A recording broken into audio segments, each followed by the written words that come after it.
This is the Late Round Podcast with your host, JJ Zacharisa.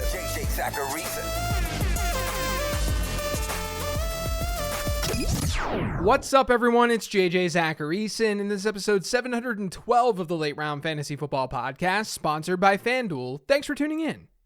The Week 11 NFL Sunday Million is officially live on FanDuel. Showcase your NFL knowledge and construct your best 9-player roster while staying under the salary cap. Then follow along using FanDuel's live scoring feature to compete for your share of $1.3 million in cash prizes, including a cool $250,000 first place prize. And it's all for just $5. Sunday's approaching quickly, so head to FanDuel and submit your lineups today. Eligibility restrictions apply. Go to FanDuel.com or download the FanDuel app for more details.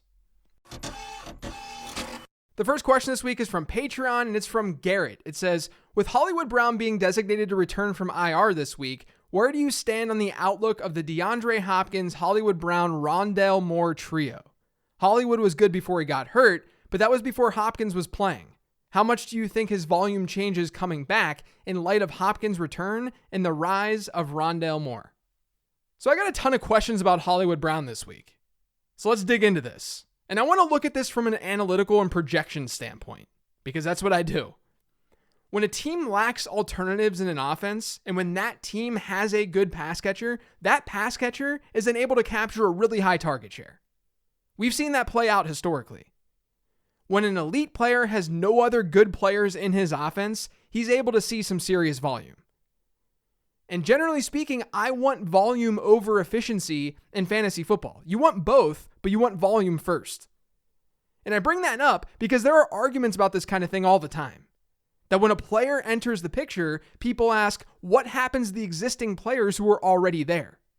So in this case, you've got DeAndre Hopkins and Rondale Moore already playing for Arizona. But now you're adding a really good wide receiver in Hollywood Brown. I don't think this is a good thing for Hopkins and Moore. Projections generally won't show that. Yes, Arizona's offense should be better with Brown. But chances are Marquise Brown is going to dig into the target shares of both DeAndre Hopkins and Rondale Moore. And again, we want volume.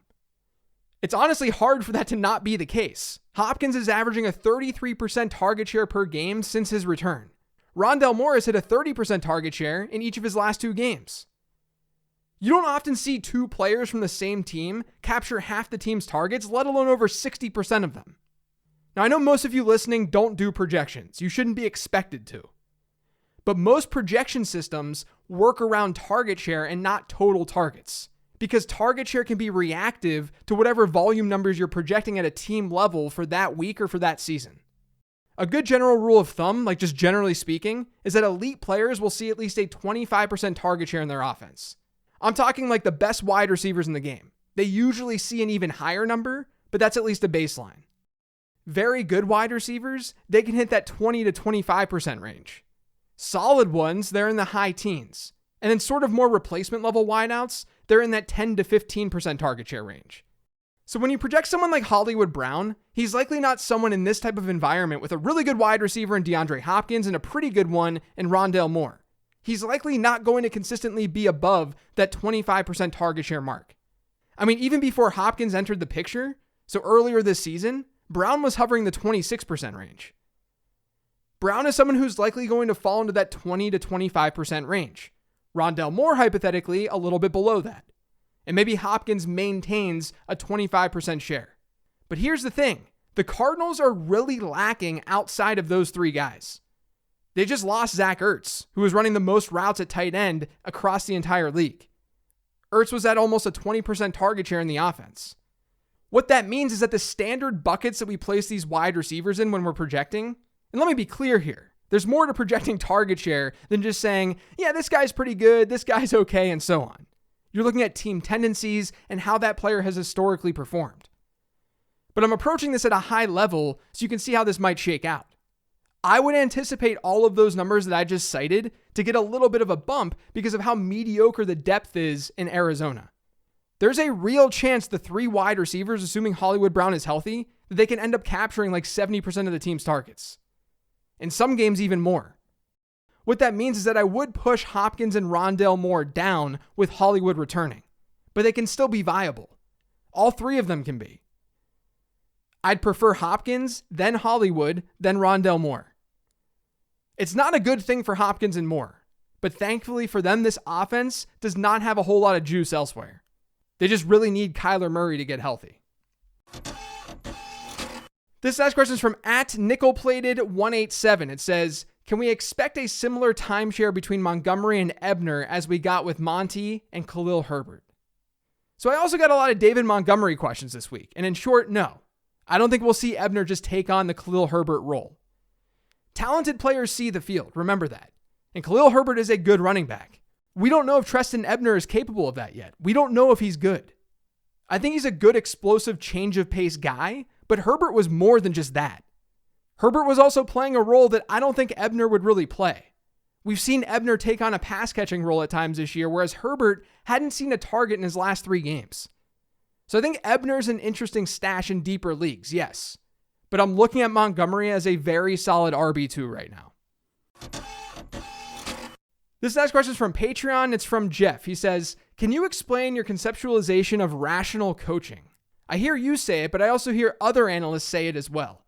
To me, it seems to be kind of a catch-all to justify when coaches don't play players we think are the best. But I struggle to believe that coaches aren't trying to win. Like, I think they are making the decisions that they think give them the best chance of winning. Isn't that rational? Yeah, this is totally fair. It's a very rational take and question, if you will. My stance on rational coaching, it's at the extremes. When it's beyond just your own opinions on a player.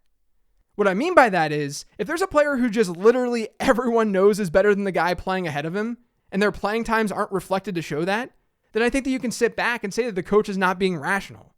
Or like when we know what a player is all about, and a coach just clearly misuses him. We can sit here and say coaches know more about their teams and they know more about football than we do. And that's true. We shouldn't deny that. I always hate when I criticize a coach and someone responds with, well, he's better at it than you are.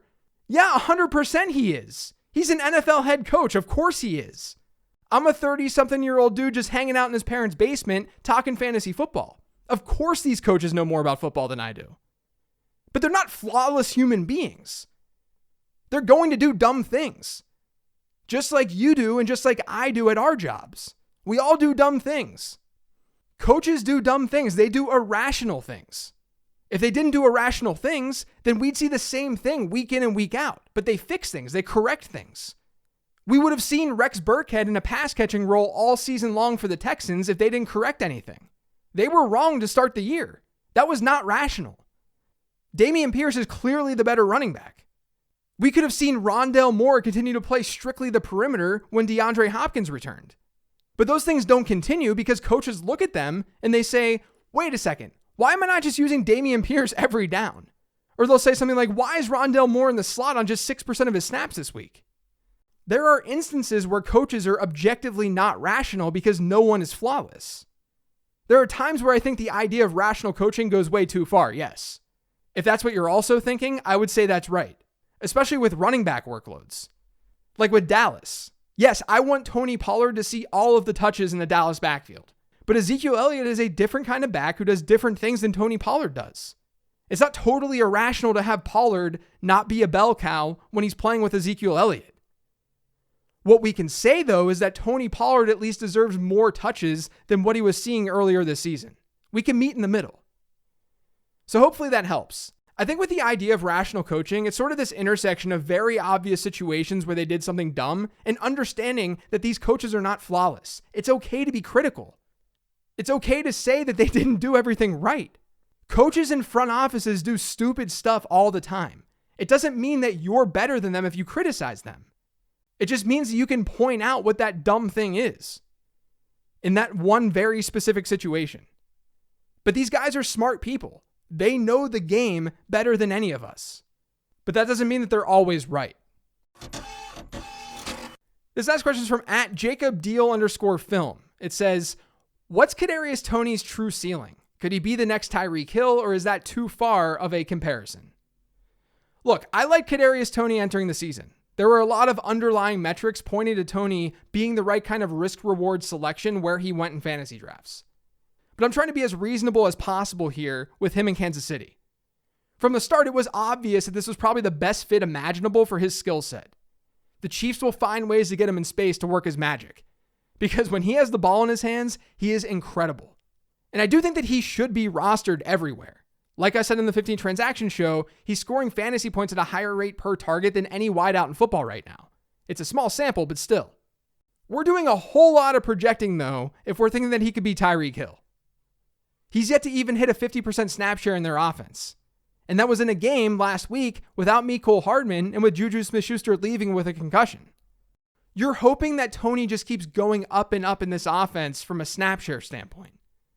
And your guess is as good as mine as to whether or not that happens. I think it's logical to assume that there's a chance that it does because he's been quite good per target. They should probably throw him on the field more.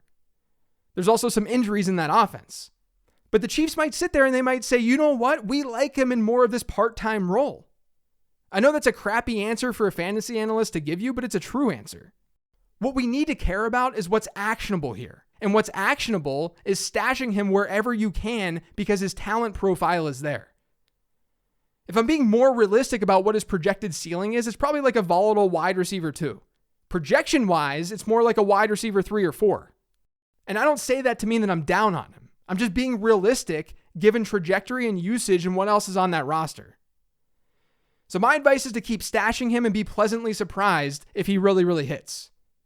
The athletic profile, the talent, that's at least there. And that's the majority of the battle.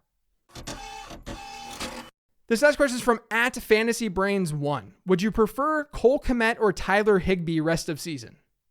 Tyler Higbee. My process will never get me on Cole Kmet long term with the way that things currently are going. Like, he was a streamer on Living the Stream last week, my other podcast. But what Kmet's doing is just not sustainable. I talked about this on the 15 transaction show. The Bears are averaging just 20 team targets per game. Kmet just happened to see a 39% and a 22% target share over his last 2. And both of those games were plus matchups for tight ends. Tyler Higbee doesn't have Cooper Kupp in the short term. Maybe even the long term, maybe even rest of the season. And he's coming off a game with a 22% target share and what should be a pass-friendlier offense. Now, of course, we need Matthew Stafford to get back and be healthy. But Higbee's going to give you more projectable output moving forward. Kmet does have a fine enough matchup again this week. I wouldn't be that surprised if he posts a decent fantasy performance.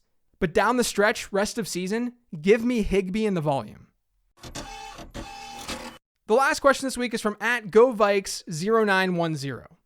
I'm a big data and spreadsheet nerd like yourself. That's a compliment. Without giving away any trade secrets, how do you manage and track all the data you do? The information on the trend show is always so interesting and diverse. Really curious what your process is. A big thing is that I ask questions. Each week I'm going through that week's worth of data and I'm saying, okay, this happened, this player saw this backfield share, etc., etc. But I'm always trying to take that a step further by asking questions. Okay, James Conner had a huge snap share this past week. What was the reason for that? And I know that people in the analytics space like to joke about not watching games, but you're able to ask those questions a lot more easily when you watch the games. I'm watching games all day on Sunday, and then I watch in the early parts of the following week so that I can at least sit on this show and talk about this stuff confidently. But I can discover things and ask the right questions because I saw things unfold with my own eyes. I don't think a fantasy analyst can do their job well enough if they're only looking at spreadsheets. I think numbers are extremely important to fantasy football, clearly. Fantasy football is a game about numbers. But on the discovery side, your life becomes 100 times easier when you actually saw what went down, because you can then ask the right questions. And for anyone who's into data and wants a more streamlined process to discover trends and come up with ideas, build databases. Have data that you can access very, very easily and look back on so you can quickly check on the questions that you're asking. Don't rely solely on a website to pull a query for you each time that you have a question. Have that data stored somewhere so you can easily answer things. I've built mine up for the last decade. I'm continuously trying to make it better. It's a competitive advantage for me because I've spent a lot of time building that thing up. So now moving forward, it not only helps me give unique insights, but it saves me a ton of time. And I've also just been doing this stuff for a long time too. Anytime you get a lot of reps with something, you get better at it. I know what to look for more now than I did 10 years ago, even 2 years ago. So to sum this up, ask questions and watch the games to help with that. Have a strong foundational database so that you can be more efficient. And just get reps. That's what's helped me the most. That's it for today's show, though. Thanks to all of you for listening. If you get subscribed to the Late Round Fantasy Football Podcast, make sure you are by searching for it pretty much anywhere podcasts can be found. And don't forget to follow me on Twitter @LateRoundQB. Remember to check out lateround.com, join the Patreon, subscribe to the free newsletter, all that good stuff. Otherwise, enjoy your weekend. Good luck in week 11. I'll talk to you next week.